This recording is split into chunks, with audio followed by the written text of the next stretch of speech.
네, 정치권 소식 정치부 김태희 기자와 조금 더 자세히 알아보겠습니다. 김 기자 어서 오십시오. 일단 앞서 리포트에서 저희가 확인을 했는데 윤석열 대통령 이태원 참사 1주기 맞이를 해서 이 추모식 대신에 추모 예배에 참석을 했지 않습니까?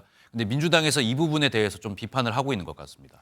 네, 맞습니다. 이 야당은 우선 윤석열 대통령이 서울 광장에서 진행된 추모대회에 참석하지 않은 걸 비판하고 나섰습니다.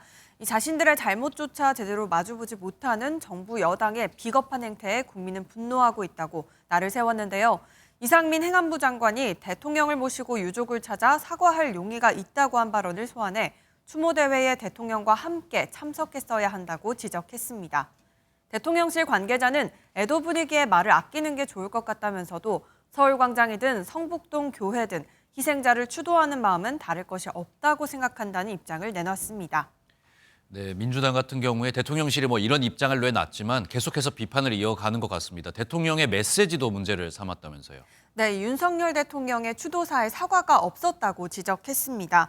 이 민주당은 한 관계자가 이제는 대통령의 어떤 말도 유가족에게는 위로가 되지 않을 것 같다고 비판했는데요. 대통령실 관계자는 대통령이 4차례 또는 그 이상 사과를 했었던 것 같다며 유족을 위로하기 위한 많은 노력을 기울였다고 항변했습니다. 민주당은 이태원 참사 특별법에 협력하는 것이 대통령이 할 일이라며 압박했습니다. 네, 그리고 어제 추모식을 좀 살펴보니까 국민의힘 인유한 혁신위원장이 개인 자격으로 서울 광장을 찾았더라고요. 근데 분위기가 조금 좋지 않았다고 하던데 어떻습니까? 네, 인유원 위원장은 일반인과 함께 줄을 서서 헌화에 참석했고 또 추모대회 자리를 지켰는데요. 추모대회 참석자들의 거친 항의가 있었습니다. 이 행사장을 떠나는 인 위원장을 향해 사과하라, 거친 고성과 욕설이 쏟아졌습니다. 인 위원장은 참석자들에 떠밀려 굳은 표정으로 이동했는데요. 당초 인 위원장은 취재진의 질의응답을 응할 예정이었는데 결국 한마디도 하지 않고 현장을 떠났습니다. 네, 어떻게 보면 인유한 위원장 처음부터 어떤 신고식을 치른 그런 느낌인데 오늘도 만만치 않은 일정이 있는 것 같습니다. 광주에 있는 5.18 국립묘지를 방문하는데 이거는 어떤 내용입니까? 네, 맞습니다. 이 혁신위 인선을 마친 인유한 위원장은 첫 외부 일정으로 5.18 민주화 묘역을 참배하는데요. 참배에는 인유한 위원장을 비롯해 혁신위원 13명 모두 함께할 예정입니다.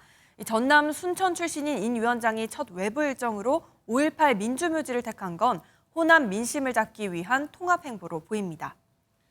네, 인유한 위원장 전체적으로 보면 어떤 통합 행보에 방점을 찍고 있는 것 같습니다. 하지만 당내 통합 같은 경우에는 분위기가 그렇게 좋지 않은 것 같은데요. 이 부분도 한번 설명해 주시죠. 네, 1호 혁신안으로 이준석 전 대표와 홍준표 대구시장 등의 어떤 윤리위원회 징계에 대한 대사면을 발표했는데요. 이에 대한 당내 시각은 엇갈립니다. 이 당 지도부 한 관계자는 인 위원장의 1호 혁신안 대사면 카드에 대해서 나쁘지 않은 카드라고 본다고 높이 평가하기도 했습니다. 반면 홍준표 대구시장은 반발했습니다. 수해 골프 논란으로 징계를 받은 홍 시장은 말도 안 되는 사유로 징계하고 이제 와서 사면한들 받아주겠냐고 불쾌감을 감추지 않았습니다.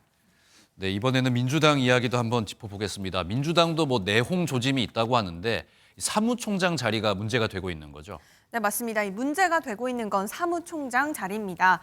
현재 칙명계로 분류되는 조정식 의원이 사무총장을 맡고 있는데 총선이 본격화되면 당 살림뿐 아니라 공천 실무를 총괄하게 되거든요. 비명계에서는 이른바 공천 보복 이런 걸 우려해서인지 개파 색채가 옅은 인물이 와야 하는 거 아니냐 이렇게 주장하고 있습니다. 이원욱 의원은 이 대표 체포동의안 표결 이후 자리에서 물러났던 박광훈 원내대표, 송갑석 최고위원과 달리 사의를 표했던 조정식 사무총장 등은 유임된 걸 콕 집으면서 문제라고 지적했습니다. 이런 반발에 이재명 대표를 비롯한 지도부에서는 바꿀 이유가 없다는 입장입니다. 네, 마지막으로 한 가지만 더 짚어보겠습니다. 지난주에 21대 국회 국정감사가 마무리됐고 내일 윤석열 대통령의 예산안 시정연설이 국회에서 있지 않습니까? 이제부터 예산안 전국이 아마 시작될 것 같은데 분위기는 어떻습니까?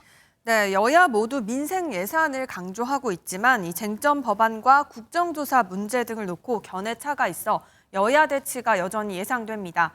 민주당은 어제 휴일 기자간담회를 자처해 윤 정부 예산안을 순순히 통과시켜줄 생각이 전혀 없다고 경고하기도 했습니다. 대통령은 경제 실패, 민생 파탄에 대해 국민 앞에 진솔한 사과부터 해야 합니다. 낡은 이념에 경도된 경제정책 기조를 전면적으로 전환해야 합니다. 여야가 정쟁을 자제하는 의미에서 대통령 시정연설 때 고성과 회의장 내 피켓 시위 등을 자제하는 신사협정을 맺었는데 잘 지켜질 수 있을지 주목됩니다. 네, 말씀 들어보니까 예산안 통과 과정도 앞으로 좀 험난한 예상이 좀 되는 것 같습니다. 오늘 말씀 여기까지 듣겠습니다. 지금까지 정치부 김태희 기자였습니다.